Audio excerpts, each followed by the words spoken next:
On May 21, 2015, the Nigerian Content Development and Monitoring Board (NCDMB) practicalized its mandate to develop local content in the Nigerian oil and gas industry by awarding the contract for the construction of its 17-story headquarters building, the now storied Nigerian Content Tower in Yenagoa, the Bayelsa State capital, to Megastar Technical and Construction Company.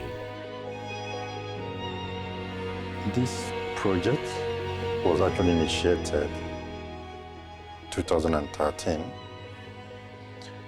and between 2013 there were some preliminary things that were done, like some filling the site and getting all the necessary permission to be able to work at the site. So by May 21st, 2015, the contract was awarded and the contractor started work in earnest.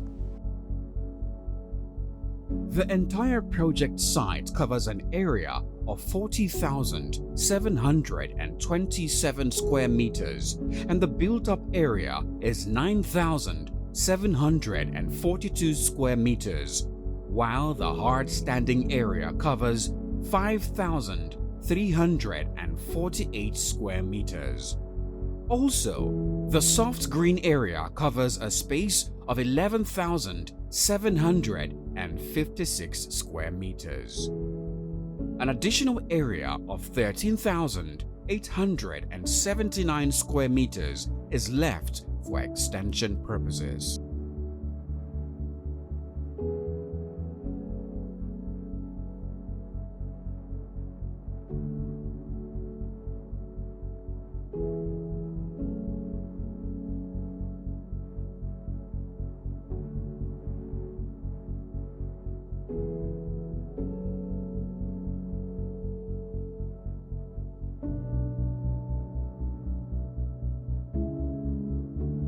The headquarters consist of 3 independent buildings. 1. 17 floors office building. 2. Conference center. 3. Car park building.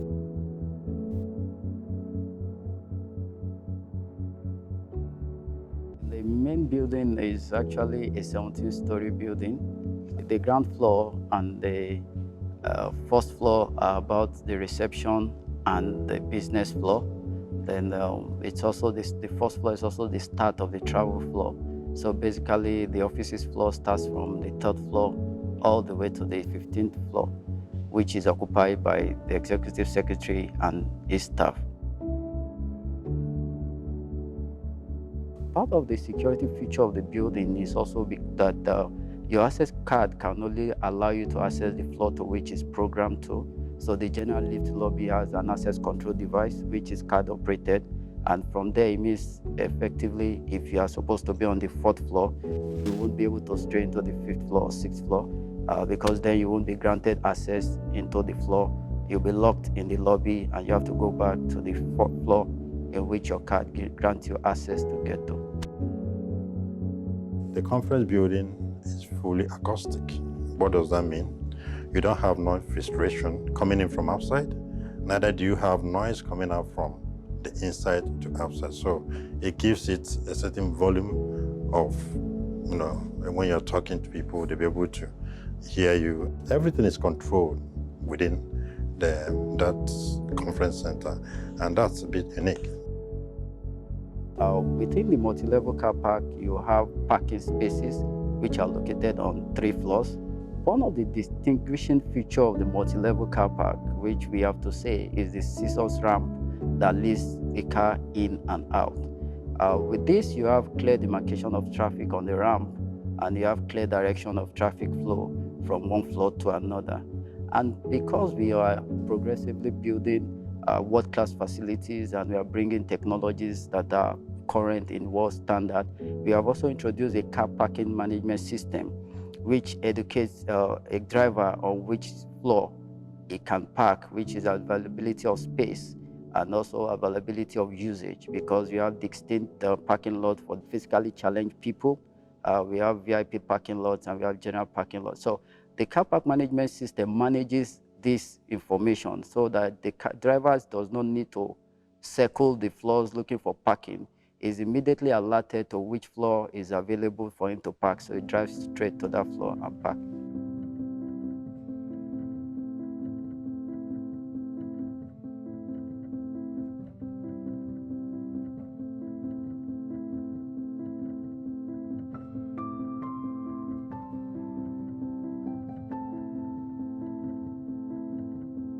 Typical with any human endeavor, the company ran into many challenges in the course of construction, which affected the project in one way or the other. Fluctuations in the foreign exchange rate posed a major challenge.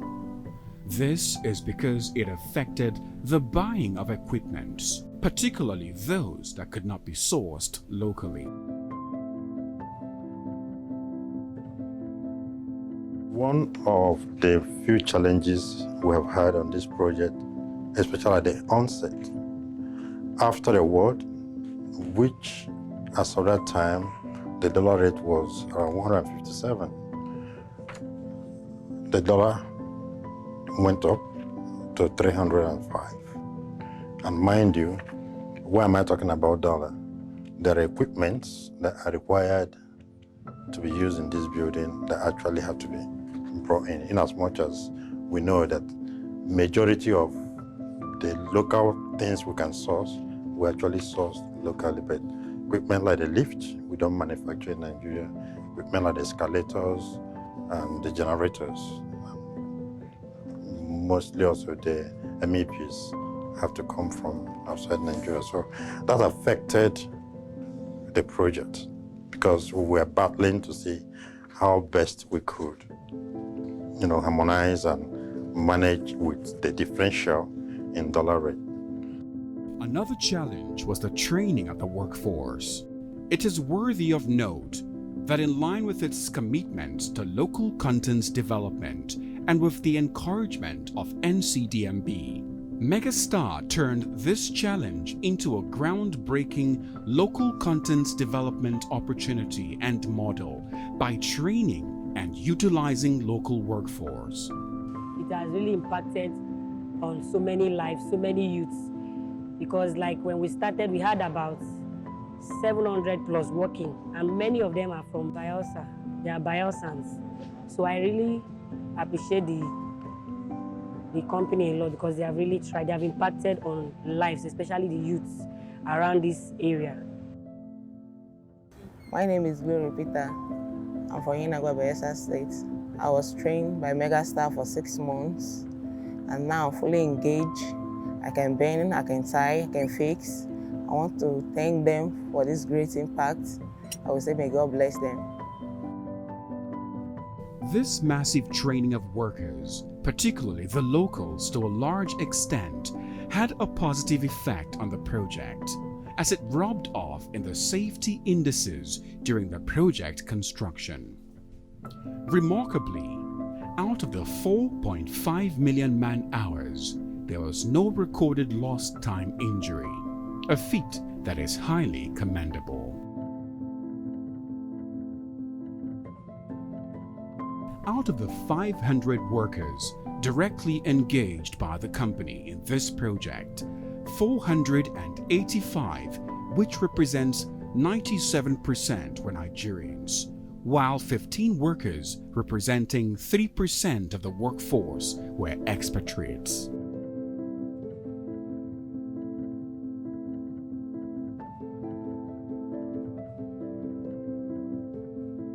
The management of Megastar Technical and Construction Company is grateful to NCDMB for believing in the capacity of the indigenous firms, including Megastar, which is a physical testament that the NCDMB has lived up to the responsibilities of the Local Content Act, which established it. And we can say that this building has been practically completed. Thank you for the opportunity, sir.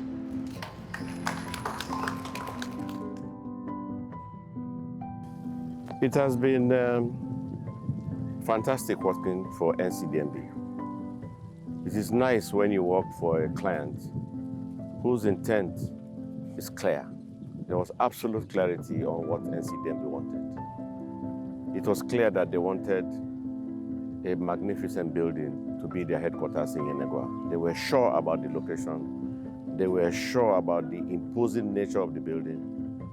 They were also sure that they were looking for a Nigerian company who could do a good job. So the intent was that they wanted a building designed for Nigerians, built by Nigerians, for Nigerians, to give some credence to the fact that they were local content. And it humbles Megastar, humbles me personally, to note that they chose us. So it was a challenge from day one that we should deliver that project, not only for Megastar, but for other Nigerian contractors and the younger ones coming behind, to prove that we can do the job, to prove that we can be trusted, to prove that we have credibility, to prove that it can be done when we decide to do it.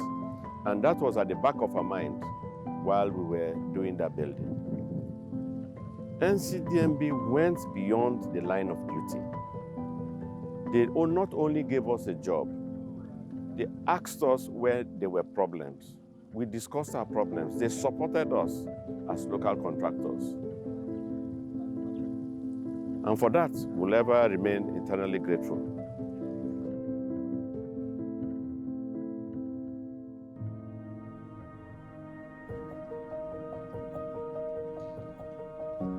The management of the Nigerian Content Board wanted to define Nigerian content to me in practical terms.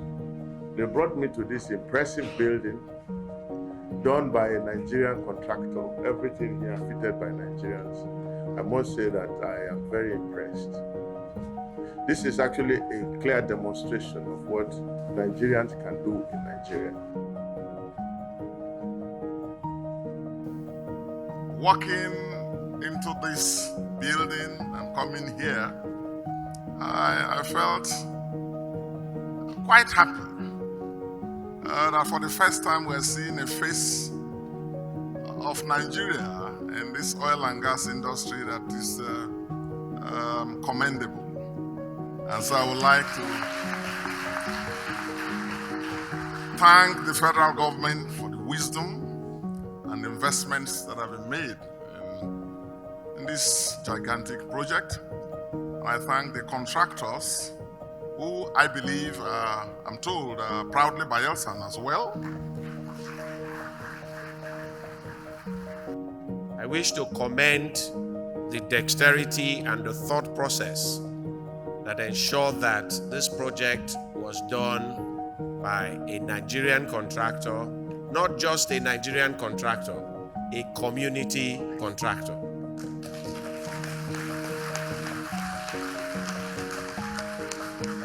Also a community contractor from Bayelsa State.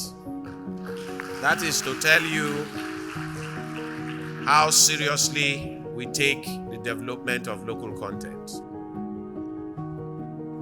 I want to celebrate this particular edifice, or it's part of the bigger edifice, because it was actually built by a truly Nigerian company.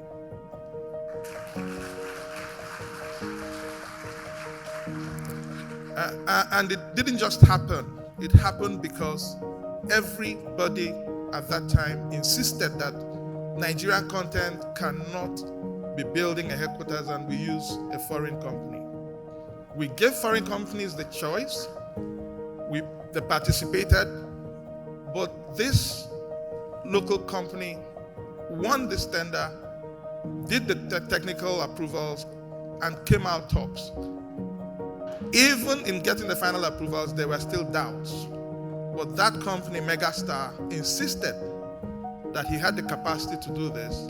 And the first time the ES took me on a short tour of these premises, I couldn't even believe what I was seeing. This is truly, truly success for Nigeria, and we must celebrate it. This facility was designed by a local